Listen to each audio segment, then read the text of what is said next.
শহীদ পরিবারের এই সংগ্রাম চলছে চলবে। দুটো লাইন হবে পুরো রাস্তা জুড়ে, লাইনটা রাস্তার দুদিকে যাবে।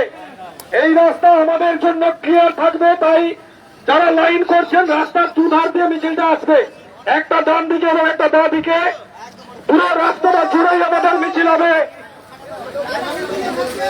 শুধু ব্যানারটা